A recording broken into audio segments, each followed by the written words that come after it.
데이터와 1장 데이터 정의, 데이터의 개념에 대해서 알아보도록 하겠습니다.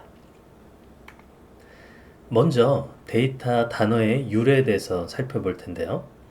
데이터는요, 이 용어 유래가, 단어의 유래가 라틴어 단어인 데이텀에서 왔습니다. 그 라틴어 단어의 이제 데이텀은요, 단수고요. 이 데이텀의 복수형이 바로 데이터예요.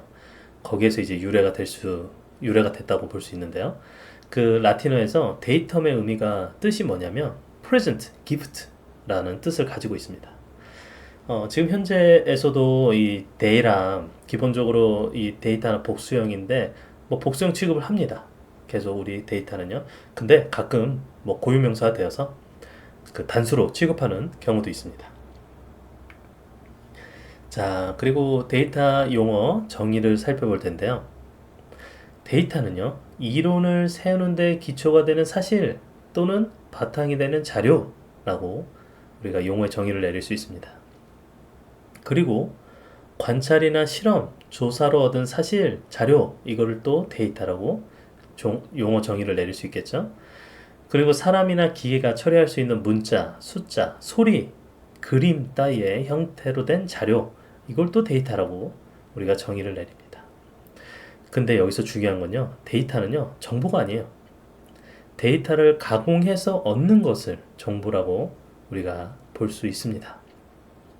자, 오른쪽 그림을 보면요, 데이터 이제 뭐 종류가 좀 이렇게 간단하게 몇 가지 선정이 되어 있는데, 데이터의 타입으로는요, 뭐 geographical, 뭐 cultural, scientific, financial, statistics, meteorological, natural, transport, 이렇게 굉장히 많은 어떤 데이터의 종류들을 우리가 알 수 있습니다. 물론 이 밖에도 데이터 이제 여러 가지 타입들이 있죠. 근데 이제 데이터 주로 이제 우리가 사용되는 것들을 보면 우리 그 좀 위치 데이터, 뭐 지도에 우리가 그 위치나 이런 것들을 살펴보는 어떤 데이터들이 많이 있죠. 그리고 이제 뭐 cultural, 그 다음에 scientific, 우리 뭐 예를 들어서 DNA, 우리 사람의 DNA를 이렇게 분석하는 것도 사실은 그 scientific 데이터죠. 그리고 이제 금융 쪽에서 뭐 주식, 우리 그 financial, 금융 쪽의 어떤 데이터, 돈이 오고 가는 흐름, 이런 것들을 또 데이터로 분석하기도 하고요. 그 다음에 우리 익숙해 잘 아는 그 통계학 쪽에서도, 그 다음 뭐 meteorological, 그 다음 natural, 이런 데서도 뭐 예를 들어 우리 그 꽃잎의 어떤 모양, 꽃의 어떤 모양을 다 데이터로 만들거나 하는 이런 것도 있고, 그 다음에 이제 우리 물류나 이런 분야에서도 운송, 물류 이런 쪽에서도 수많은 데이터들을 좀 활용해서 사용하고 있죠. 자, 그리고 우리 DIKW라는 그런 피라미드가 있습니다. 이 구조 우리 좀 잘 살펴보면 좋겠는데요. 처음에 가장 밑바닥에 이 피라미드의 이 밑에 부분에 데이라가 있습니다. 이런 데이라가 이렇게 많이 뭐 엄청난 데이라들이 이제 쌓이고 있죠, 요새. 근데 이 데이라를 통해서 아까 제가 뭐라고 그랬죠? 데이터가 정보가 아니고 데이터를 가공해 얻는 것이 정보다, 이런 얘기를 했습니다. 자, 그러니까 이 데이터들을 통해 가공해서 얻는 것, 이게 바로 정보, 인포메이션이 되겠습니다. 근데 이런 정보, 우리가 이 정보를 통해서 또 한 단계 피라미드 위로 갈 수 있는데요. 이 정보를 통해서 knowledge를, 지식을 우리가 얻을 수 있겠죠. 그 다음 위로 가면 뭐죠? 지식을 통해서 wisdom, 우리가 지혜의 피라미드 가장 상위층까지 이런 구조로 살펴볼 수 있습니다. 다시 한번 보면은 DIKW, Data, Information, Knowledge, Wisdom, 이렇게 DIKW라고 볼 수 있습니다. 자, 다음으로 그 데이터의 용어를 좀 더 그 각 분야마다 좀 세분화돼서 살펴볼 텐데요. 연구 방법론 측면에서 이 데이터의 용어를 어떻게 다루냐? 바로 이 연구에 직간접적으로 이용되는 일체 자료를요, 데이터라고 표현을 합니다. 그래서 어떤 연구의 결과가 얼마나 유용할지는요, 그 자료의 질적 적절성이 굉장히 중요해요. 그러니까 데이터가 굉장히 중요한 거죠. 그리고 이제 뭐 자료 수집이 뭐냐? 자료 수집은 연구에 필요한 정보들을 수집하는 과정을 자료 수집이라고 합니다. 그럼 자료 수집 방법에 뭐가 있는지 살펴볼게요. 자, 자료 수집 방법은요. 자, 메뉴에 질문지법, 그 다음에 이제 실험법, 면접법, 참여 관찰법, 그 다음 문헌연구법, 이렇게 우리가 자료 수집 방법을 나눌 수 있는데요. 자, 질문지법은 뭐냐? 우리 보통 뭐 설문조사하거나 이러잖아요. 그래서 어떤 질문들이 있는 이런 질문을 통해서 답을 얻어서 자료를 수집하는 이런 방법인데, 이 질문지법의 장점은 뭐죠? 통계 처리가 쉽죠. 그래서 질문에 대한 어떤 그 답변만 이제 우리가 통계적으로 분석을 하면 되니까요. 그래서 이런 자료 분석과 통계 처리가 쉽다라는 어떤 용이한 장점이 있는데, 단점은 이 질문지법이 문맹자들에겐 실시가 좀 곤란하죠. 근데 이제 우리나라 같은 경우는 이제 문맹률이 낮기 때문에 뭐 질문지법을 많은 연구자들이 채택해서 사용을 하고 있죠. 그 다음에 이제 실험법. 이 과학적 연구가 가능하다는 장점이 있습니다. 그런데 이 실험법은요, 윤리적 문제가 발생할 수 있어요. 이런 단점이 좀 있습니다. 그리고 이제 면접법은요, 우리가 이제 사람을 면접 이렇게 해서 인터뷰해가지고 하는 그런 자료 수집 방법인데, 이 인터뷰, 그래서 뭘 할 수 있냐면요, 깊이 있는 자료 수집이 가능합니다. 우리가 계속 그 인터뷰를 하면서 뭐 좀 자료가 깊이 있게 수집이 되겠죠. 그런데 여러분, 사람을 면접을 해서 그 얻어야 되는 어떤 자료는요, 비용이 많이 듭니다. 그리고 표본을 좀 구하기가 어려워요. 그런 단점이 있어요. 자, 그리고 참여관찰법이 있는데, 참여관찰법은 현장감이 있는 생생한 자료를 수집할 수 있다. 왜냐면 우리가 관찰을 통해서, 참여한 관찰을 통해서 이제 우리가 뭐 데이터를 수집하니까요. 근데 이때는요, 예상치 못했던 변수의 통제 곤란이 있습니다. 뭐 관찰을 계속 해야 되는데 뭐 관찰을 못하게 되는 현상이, 뭐 상황이 발생하거나 하는 그런 좀 곤란한 상황들이 있을 수 있죠. 그 다음에 문헌연구법 자료 수집 방법이 있는데, 이거는 이제 시간과 공간의 제약이 극복이 되는 아주 좋은, 왜냐면 이 문헌연구법은요, 기존의 연구자들이 나왔던 어떤 그 문헌들을, 책, 뭐 논문, 이런 문헌들에 대해서 연구를 하는 겁니다. 그래서 뭐 시간 공간, 우리가 문헌을 통해서 연구하니까 시간 공간의 제약이 뭐 발생하지가 않죠. 그런데 단점으로는 내가 지금 자료 수집에 사용되는 그 문헌 자체가 신뢰성이 낮다. 그럼 어떻게 되죠? 이 문헌 연구 자체, 연구의 신뢰성이 떨어지게 되는 그런 단점이 있습니다.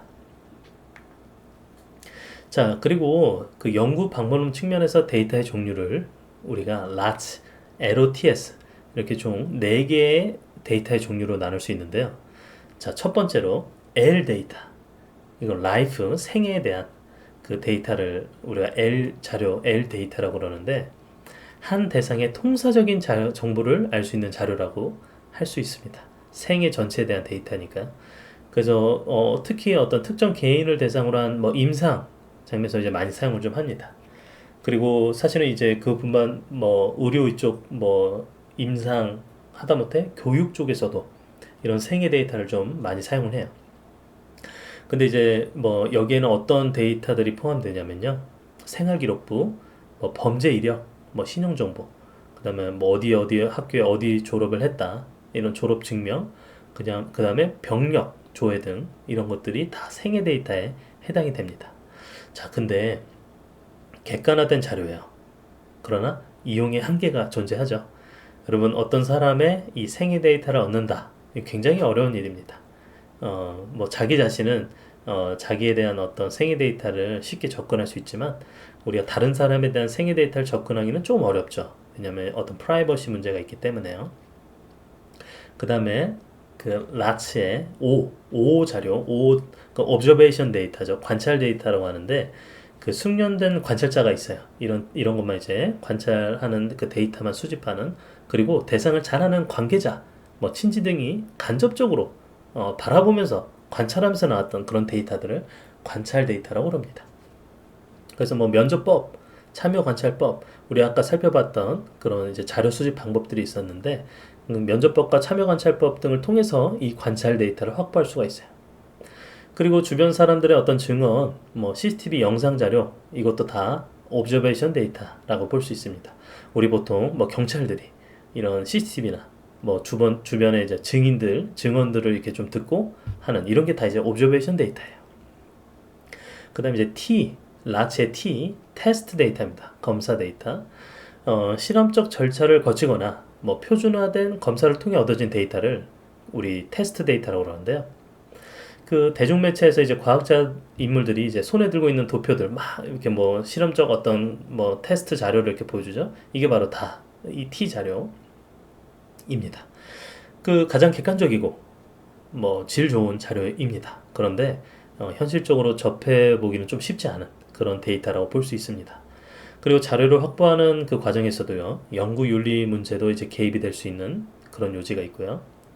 자, 마지막으로 라체 S. S는 자기 보고 데이터입니다. 예를 들어 어떤 대상에 대한 정보를 얻을 때 그 대상에게 직접 물어보아서 얻는 자료. 어떤 대상이 있어요. 그 대상에 대한 정보를 얻어야 돼요. 그래서 그 대상에게 직접 물어봐요.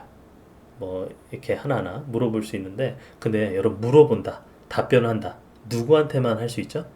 물어보면 답변을 해주는 어떤 사람한테만. 대상이 사람이에요. 그래서 사람을 대상으로 하기 때문에 이 분야는요, 보통 사람을 연구하는 학문들, 심리학이나 사회학 등으로 한정이 될 수밖에 없습니다. 매우 흔하게 접할 수 있는 자료예요. 그리고 뭐 이때 그 자기보호 데이터는 특히 우리 설문조사, 여론조사 많이 하잖아요. 그 조사들을 통해서 얻어지는 게 바로 자기보고 데이터라고 할 수 있습니다. 근데 이 자기보고 데이터의 전제 자체가요, 사람은 자신이 자신을 제일 잘한다. 내가 나를 잘한다. 이런 전제가 기초에 돼 있거든요. 근데 여러분, 사회적 선명에 의해서 답변이 왜곡될 수가 있습니다. 내가 나를 잘 알아. 근데 이제 꼭 그렇지도 않을 수 있고요. 내가 나를 잘 알아. 나는 이런 사람이야. 근데 이게 주변의 시선과 어떤 사회적 선망에 따라서 내가 이렇게 답변해야 될 것 같아. 라는 어떤 왜곡이 발생할 수 있다라는 겁니다. 자, 다음으로는 그 컴퓨터 분야에서 그 데이터 용어 어떻게 쓰이는지 살펴볼게요. 자, 프로그램에 부속된 파일, 그리고 특히 사용자가 뭐 해독할 수 없는 형태의 이진 파일. 그래서 이 사용자가 해독할 수 없다. 그래서 휴먼 리더블 하냐, 머신 리더블 하냐, 뭐 이렇게 구분을 할 수 있는데요. 이런 어떤 형태, 이거 우리가 추후에 이제 자세히 살펴볼 텐데, 이런 것들이 이제 데이터다, 이렇게 또 용어를 사용하기도 합니다. 그리고 컴퓨터에서 특정한 방법으로 처리되거나 해석될 목적으로 순서를 가지고 나열된 어떤 기호가 모여있는 것, 이게 바로 데이터 용어다. 데이터. 그리고 이제 데이터는요, 수치화된 크기, 규모, 개수, 그 다음 문자 또는 컴퓨터에 의해서 해석되어 처리되거나 다른 기기에 다른 컴퓨터를 제어할 수 있는 명령어, 그 명령을 나타낸 심볼 등을 우리가 데이터다라고 얘기합니다.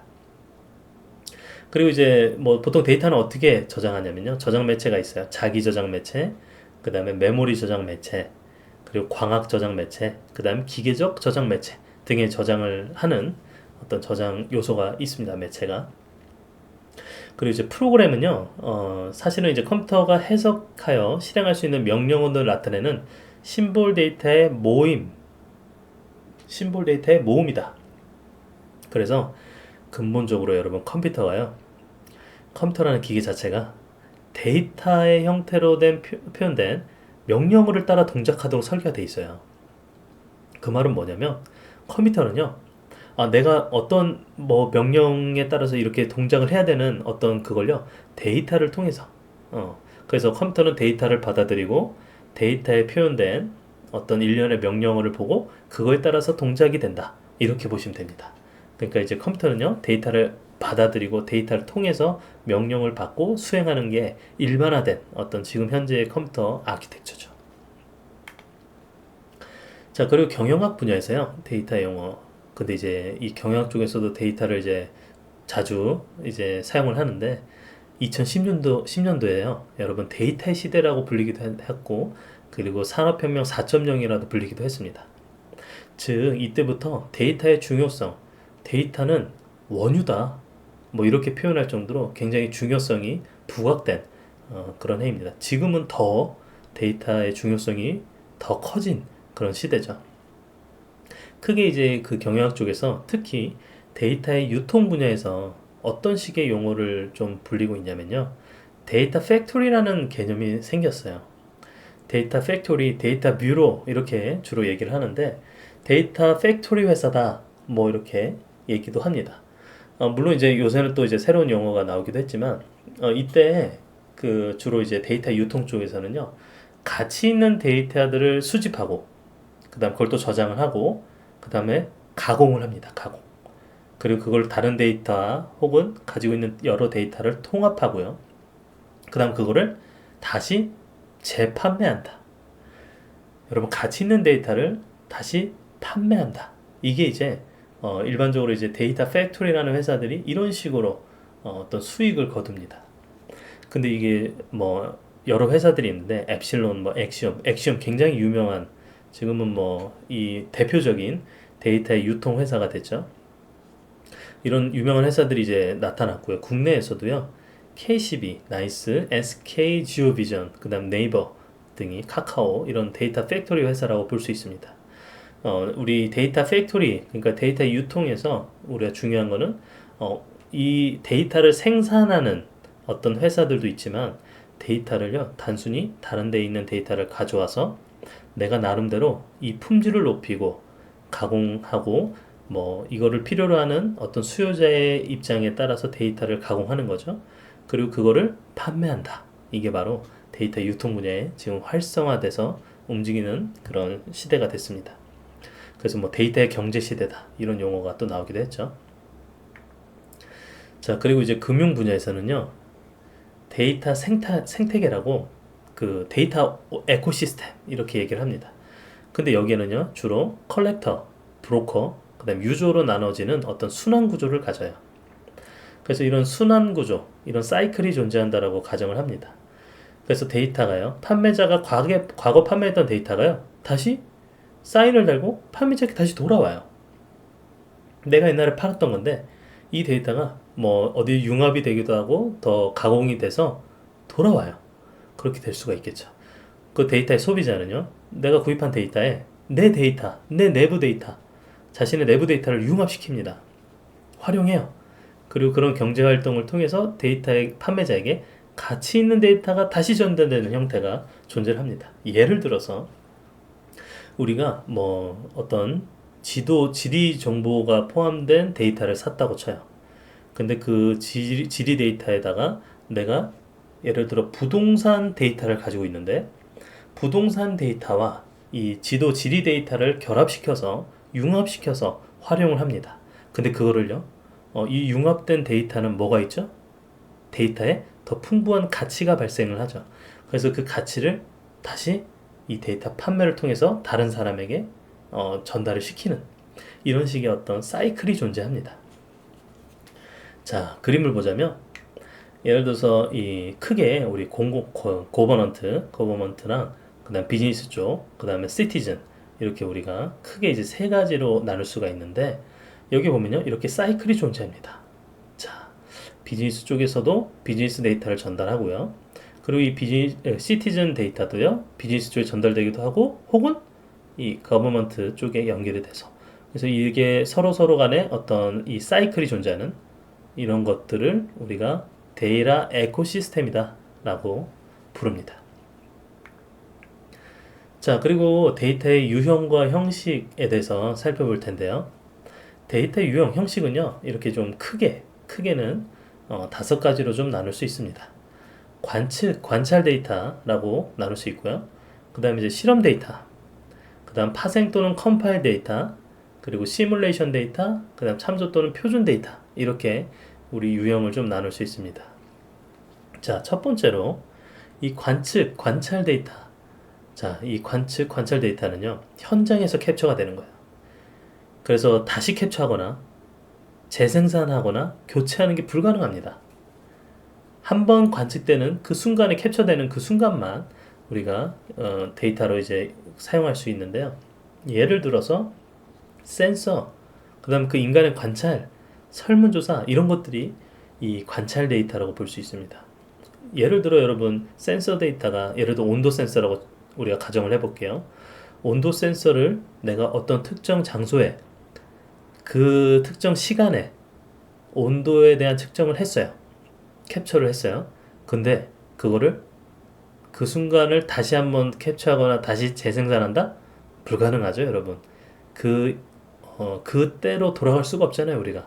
그래서 그때는 이미 지났기 때문에 재생산, 다시 캡처, 이게 안 된다. 이렇게 볼 수 있겠습니다. 자, 그리고 실험 데이터 유형이 있는데요. 현장 또는 실험실 이렇게 기반의 이 환경을 통제하는 겁니다. 통제된 조건이 있어요. 그래서 통제된 조건 속에서 수집하는 데이터가 바로 실험 데이터라고 볼 수 있습니다. 이 실험 데이터는요, 조건을 통제했기 때문에 동일한 조건 속에서 뭐가 가능하죠? 재현이 가능합니다. 근데 이렇게 재현이 가능하지만 비싸다는 그런 단점이 있죠. 예를 들어 유전자 서열, 그 다음 크로마토그램, 분광 데이터, 그 다음 현미경 데이터 등이 이런 예에 포함이 됩니다. 다음으로 파생 또는 컴파일 데이터, 이것도 마찬가지로 재현 가능합니다. 그런데 좀 비싸요. 예를 들어 텍스트 마이닝, 데이터 마이닝, 그 다음 파생 변수, 컴파일된 데이터베이스, 그 다음 3D 모델 등이 이 예에 해당이 됩니다. 다음으로는 이제 시뮬레이션 데이터 이제 유형이 있는데요. 모델을 사용해서 실제 또는 이론적 시스템의 동작 및 성능을 연구한 결과입니다. 자, 다시 모델을 사용해서요, 실제, 그 다음에 이론적 시스템의 동작 성능을 연구하기 위해서 이런 시뮬레이션 한 이런 데이터 유형이 있는데요. 모델, 그 다음에 메타데이터는 이제 당연히 입력 데이터가 출력 데이터보다 더 중요합니다. 입력 데이터에 따라서 출력 데이터가 이제 결정이 되니까요. 그래서 이런 어떤 중요한 입력 데이터를 가지고 우리가 어떤 다양한 시뮬레이션을 돌려보죠. 여기에는 어떤 게 있냐면 기후 모델, 경제 모델, 혹은 생지 화학 모델 이런 것들이 다 시뮬레이션 데이터 유형이라고 볼 수 있습니다. 마지막으로 참조 또는 표준 이 유형이 있는데요. 정적 또는 유기적 컬렉션 데이터 셋, 이거를 우리 이 참조 또는 표준 데이터 유형이라고 그러는데, 예를 들어서 유전자 서열, 데이터 뱅크, 화학 구조, 공간 데이터 포털 이런 것들이 바로 이 유형에 해당이 됩니다. 자, 다음으로는 데이터 집합 특성에 대해서 살펴볼게요. 특성은요, 물론 이제 더 나눌 수 있겠지만 대표되는 어떤 특성 세 가지가 있는데, 첫 번째는 dimensionality. 자, 첫 번째는 dimensionality가 있고요. 두 번째는 sparsity. 그 다음 세 번째는 resolution. 이렇게 나눠질 수 있습니다. 자, 첫 번째 dimensionality를 살펴볼까요? 데이터의 그 데이터셋 차원이 있어요. 데이터셋의 차원이 있는데, 이게 뭐냐면 데이터 개체가 가지는 속성의 개수를 차원이라고 우리가 얘기할 수 있습니다. 자, 데이터 개체 예를 들어서 이런 게 있죠, 여러분. 데이터의 이름, 이메일, 전화번호, 성별, 주소, 나이 이런 것들이 하나하나의 속성이라고 할 수 있고요. 그 속성이 즉 차원이 됩니다. 그래서 우리가 예를 들어서 이름, 전화번호, 이메일 벌써 3개의 속성을 가진 거죠. 3개 차원이 되는 겁니다. 근데 데이터에 따라서요, 이 속성의 수가 너무 많잖아요.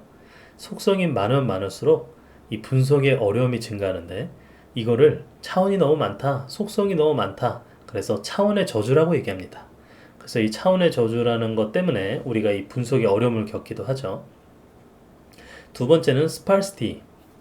이건요, 어떤 데이터셋이 이 대부분의 데이터 개체의 속성들이 값이 0이에요. 그러니까 속성이 많고 적고 떠나서 속성들의 값 자체가 0인 거예요. 근데 여러분, 실세계에 있는 대부분의 데이터는요, 이 스팔스합니다. 그러니까 0이 아닌 값을 가지는 비율이요, 1% 미만이에요. 데이터 개체에서 0이 아닌 값을 가지는 경우가 1% 미만. 그만큼 이 일반적인 데이터는요, 스팔스하다고 볼 수 있어요. 그래서 일반적으로 이런 데이터 경우는 어떻게 하느냐? 그 스팔스한 0이 아닌 값만 우리가 사용을 합니다. 그래서 데이터 저장 분석을 용이하게 하기 위해서 0인 건 저장하지 않고 분석에서 제외하거나 이런 식으로 좀 사용을 하기도 해요. 예를 들어서 4x4 그 행렬이 있다고 치면요, 4x4에서 2, 3번째 원소의 값만 0이 아닌 값이에요. 2, 3번째의 값만 있는 형태라면요, 이 행렬을 다 저장할 필요가 없겠죠. 왜냐면 4 x 4면 16개의 원소가 저장이 돼야 되는데 값은 한 2, 3 그 원소의 값만 존재해요. 그러면 어떻게 하면 되죠? 2, 3 값 이런 형태의 묶음으로 정보를 저장해도 행렬을 표현할 수 있겠죠. 그러니까 이제 이런 식으로 스파르스한 데이터는요. 뭐 이렇게 뭐 0이 아닌 값만 데이터를 저장하거나 분석하는 형태로 좀 이렇게 용이하게 할 수 있는 뭐 부분이 있습니다. 자, 그리고 마지막으로 레졸루션입니다. 레졸루션은요.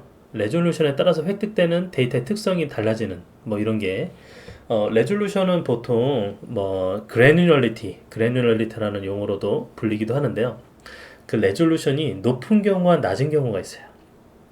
자, 레졸루션이 너무 높다. 그러면요, 잡음과 같은 어떤 간섭 요인이 뭐 영향이 많이 생기는 게 좀 문제고요. 그리고 반대로 레졸루션이 너무 낮다. 그럼 어떻게 해요? 정보가 사라질 수가 있습니다. 자, 이거에 대해서 예를 들면요. 우리가 바다 그 해수의 온도를 측정한다고 볼게요. 온도를 측정하는데 1년마다 측정을 한다. 바다의 우리 해수 온도를 측정하는데 1년마다 측정을 해요. 그럼 어떻게 되죠? 1년에 한 번 측정하는 거예요. 그러면요, 1년에 한 번 측정하기 때문에 1년 내에 변화되는 온도 변화, 계절별 온도 변화, 혹은 뭐 시간에 따른 온도 변화, 우리가 그건 알 수 없게 되는 겁니다. 그냥 1년에 한 번 하니까 1년에 한 번 해수 온도가 이렇구나 라는 것밖에 알 수 없게 되는 거야. 이게 무슨 경우죠? 레졸루션이 너무 낮은 경우. 그래서 레졸루션이 낮으면 이렇게 어떤 우리가 필요로 하는 어떤 정보가 사라지는 겁니다. 패턴을 찾을 수가 없게 돼요. 그런데 반대를 생각해 볼까요? 레졸루션이 너무 높다. 예를 들어서 해수 온도 측정을 하는데요. 우리가 해수 온도의 측정에 계절별 온도 변화를 패턴을 찾고 싶다. 혹은 더 레졸루션을 높아서 시간에 따라서 온도 변화 패턴을 찾고 싶다. 그러면 여러분 그거에 따라서 레졸루션을 정하면 되는데 1초 단위로 온도 측정을 한다. 지금 어떻죠? 레졸루션이 너무 높은 거죠. 1초 단위로 계속 온도 측정을 한다는 건 굉장히 데이터의 양도 증가시킬 뿐만 아니라 우리가 그거에 대한 분석을 하는 것도 양이 커지면 당연히 분석도 어려움이 있겠죠. 그래서 이때 우리 적절한 수준의 레졸루션을 사용하는 것이 필요하다고 합니다. 그래서 레졸루션을 우리가 어느 정도로 해야 될지, 그래서 이거는요 사실은 어떤 계획을 세우는 게 중요해요. 그래서 우리가 연구 계획을 세우고 실험 계획을 세우는데 이 레졸루션을 얼마 정도로 할까, 이런 것들을 우리가 좀 이 분석되는 타겟에 따라서 우리가 정해야 되는, 미리 계획을 해야 되는 그런 부분이겠죠. 자, 이렇게 해서 우리 데이터 집합 특성, 세 가지 특성을 살펴봤습니다. 자, 정리하면 우리 오늘 그 데이터의 개념에 대해서 살펴봤는데요. 데이터라는 게 사실은 데이텀이라는 단수 용어에서 복수형인 데이터의 유래, 이런 단어의 유래를 살펴봤고요. 그 다음에 여러 분야에서 데이터의 용어를 어떻게 사용하는지, 뭐 연구 방문론 측면, 컴퓨터 분야에서, 경영학 분야에서 데이터를 어떻게 사용하는지, 이거에 대해서 살펴봤습니다. 그리고 우리가 또 데이터의 어떤 특성들에 대해서 우리가 또 살펴봤습니다.